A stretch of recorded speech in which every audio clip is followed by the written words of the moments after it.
સુરતમાં જે એક દીકરીની છે દિશા અટકાવવામાં આવી છે, શું નામ છે તમારું ભાઈ? સમીરભાઈ સમીરભાઈ, કઈ રીતે કોર્ટમાં શું ઓર્ડર આપ્યું છે, શું મામલો હતો આખો? કોર્ટમાં ઓર્ડર એવો આવ્યો છે કે અત્યારે દીક્ષા નહીં થાય, મોકૂફ રાખવામાં આવી છે એવો ઓર્ડર આપ્યો છે ને સ્ટે માટે આગળની ડેટ નક્કી કરવામાં આવી છે. શું દલીલ હતી, એટલે કઈ રીતે કોર્ટમાં ગયા હતા? દલીલ એવી હતી, મારી વાઈફની જીદ હતી કે અત્યારે દીક્ષા આપવી છે ને મારી ઈચ્છા એવી હતી કે મારી દીકરી પોતે જાતે ભણે કરે, આગળ વધે ને એનું જાતે પોતે ડિસિઝન લે કે મારે શું કરવું છે લાઈફમાં. પછી અમે એના ડિસિઝન પર અમે તૈયાર હતા કે મારે એ ડિસિઝન લે કે પપ્પા મારે દીક્ષા લેવી છે, તો અમે રાજી ખુશી દીક્ષા આપવા તૈયાર હતા. તો દીક્ષાને લઈને પતિ પત્ની વચ્ચે કેવી રીતે તકરાર શરૂ થઈ? બસ એને એની જીદ હતી. અમે લોકો પરિવાર વાળા બધા એને બહુ સમજાવ્યું કે તો અમે એ સમજી ગઈ. અમે મારા પરિવારે એમ કીધું કે 5 વર્ષ જવા દે, 2-3 વર્ષ જવા દો, પછી આપણે દીક્ષા આપવા માટે ક્યાં ના છે. અમે કઈ ના વિરોધ કરતા જ નહીં હતા. એને આપવાની ઈચ્છા હતી, અમે તૈયાર પણ થઈ ગયા 2-3 વર્ષ પછી. તો પણ મારી વાઈફ નહીં, અત્યારે દીક્ષા અત્યારે જ થવી જોઈએ એવી જીત લઈને બેસી ગઈ. એટલે પછી અમારે કોર્ટ પર આવવું પડ્યું. તો દીક્ષાની તારીખ લઈ લીધી હતી? શું મુહૂર્ત? દીક્ષાનું મુહૂર્ત લેવા માટે અમે લોકો નતા ગયા. અમે તો ગયા જ નતા. એમને પણ ખબર હતી, બધા સાહેબને પણ ખબર હતી કે મુહૂર્ત લેવા પરિવાર આવવાના નથી. આમ તો જોવા જઈએ તો અમે લોકો જતે તો અમારા રિશ્તેદાર ને એમની વાઈફના પણ સગા સંબંધીઓ બધા જ મુહૂર્તમાં આવતે. પણ એ લોકોના કહેવા પર એમને પણ, અમારા સમાજને પણ એવું લાગ્યું કે આ બધું ખોટું જ થઈ રહ્યું છે. એટલે બધા અમારી સાઈડમાં જ હતા. એમ કે મા બાપની બંનેની ઈચ્છા નથી. એકની ઈચ્છા ઉપર મુહૂર્ત લેવા ન જવાય. બાપની પણ ઈચ્છા તો હોવી જોઈએ, પરિવારની પણ ઈચ્છા નહીં હતી. તો છતાં પણ એ લોકો મુહૂર્ત, ભાઈ બહેન અને ભાભી ને એ લોકો 3 જણા મુહૂર્ત લેવા જતા રહ્યા. કેટલી ઉંમર છે દીકરીની અને શું બનાવવા માંગો છો તમે પિતા તરીકે? દીકરીની ઉંમર 7.5 વર્ષની છે. હું અત્યારે એને ભણાવવા માંગુ છું ને એ આગળ લાઈફમાં આગળ વધે એવું હું ઈચ્છું છું. એ સ્ટડી કરે, ભણે કરે ને આગળ જતા કંઈક સારું ડિગ્રી મેળવે એવી મારી ઈચ્છા છે. કોર્ટનું શું ઓર્ડર રહ્યું છે, શું સુનાવણી થઈ? કારણ કે કોર્ટ કે અંદર તમે હતા, તો કોર્ટે ખાસ શું શું નોંધ્યું છે તમારા કેસ? બસ કોર્ટે ઓર્ડર બરાબર જ આપ્યો છે. એને એમ જ કીધું કે દીકરીની ઉંમર બહુ નાની છે, અત્યારે દીક્ષા લેવા માટે એની ઉંમર અત્યારે નથી. એની ઉંમર અત્યારે ભણવાની, રમવા કૂદવાની ને ખેલવાની એ છે.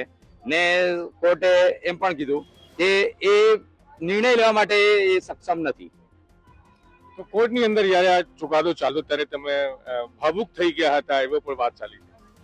કોર્ટની અંદર નિર્ણય ચાલ્યો એટલે મારી માટે બહુ સારી વાત છે.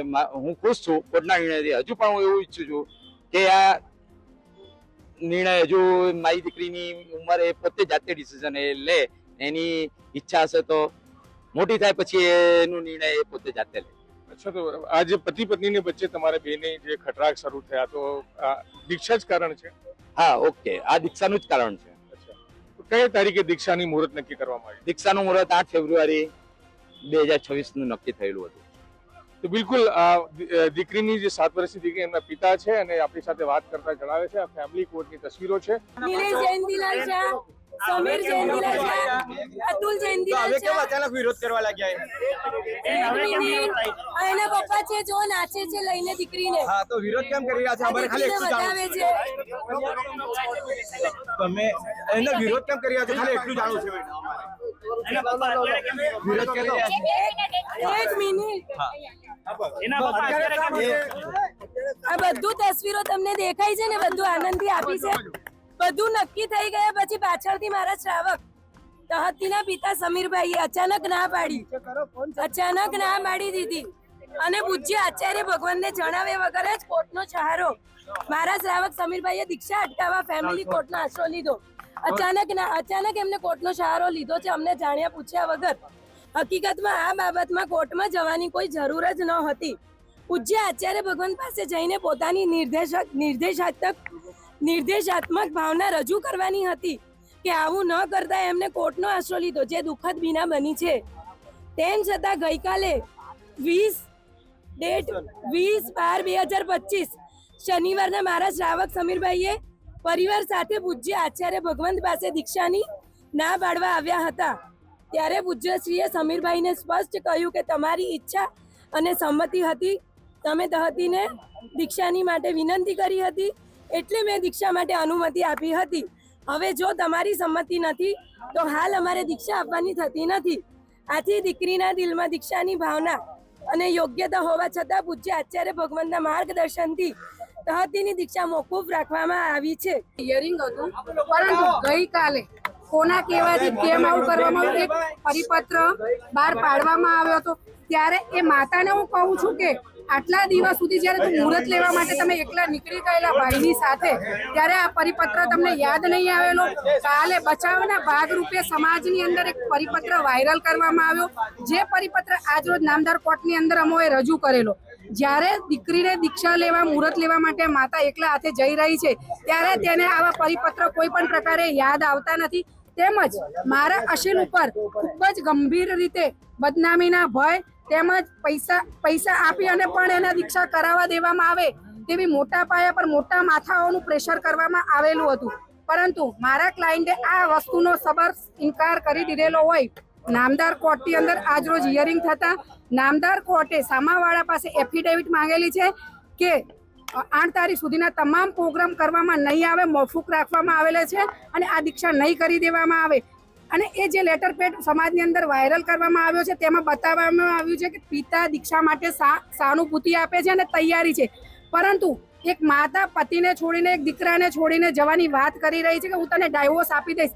ત્યારે એક પિતા મજબૂર થઈ અને માતાની સાથે માર સાહેબને ખાલી મળવા માટે ગયેલા હતા, જેનો મિસયુઝ કરી અને બદનામી કરવા માટે સમાજ પર જે પરિપત્ર વાયરલ કરવામાં આવ્યો છે તેના ભાગરૂપે અમે કાયદેસર કાર્યવાહી કરશું.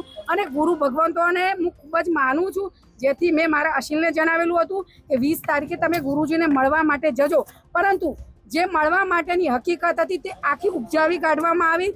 સમાધાનની ભૂમિકા કોઈ હતી જ નહીં, માત્ર ને માત્ર ત્યાં મોટા માથા દ્વારા મારા અસીલને પ્રેશર કરવામાં આવ્યું છે, જેથી આજ નામદાર કોર્ટમાં મારા અસીલ હાજર છે અને નામદાર કોર્ટે એફિડેવિટ માંગી અને આ દીક્ષાનો પ્રસંગ હાલ પૂરતો મોકૂફ રાખવા માટે હુકમ કર્યો. ફેમિલી કોર્ટ સુરતની જે છે એમને દ્વારા આદેશ આપવામાં આવ્યું છે કે જે 7 વર્ષની દીકરીની દીક્ષા માની મરજીથી થતી હતી, એ માની મરજીની વિરુદ્ધમાં પિતાએ વાંધો ઉઠાવ્યો હતો અને પિતા સીધા કોર્ટમાં પહોંચ્યા હતા અને કોર્ટે હવે જે 7 વર્ષની દીકરીની જે જૈન ધર્મના અનુસાર દીક્ષા થતી તે અટકાવવાની જે છે જાહેરાત કરી છે, ઓર્ડર કર્યો છે.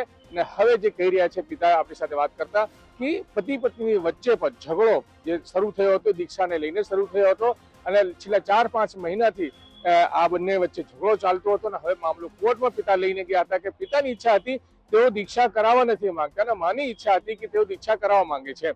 તો અંતે કોર્ટે ફેસલો કર્યો છે કે 7 વર્ષની દીકરી છે તો એમની દીક્ષા ના થવી જોઈએ. એ પોતે સક્ષમ નથી, જ્યારે સક્ષમ થાય તો એ પોતે નિર્ણય લઈ શકે છે. તો સંજયસિંહ રાઠોડ, ગુજરાત તક, સુરત.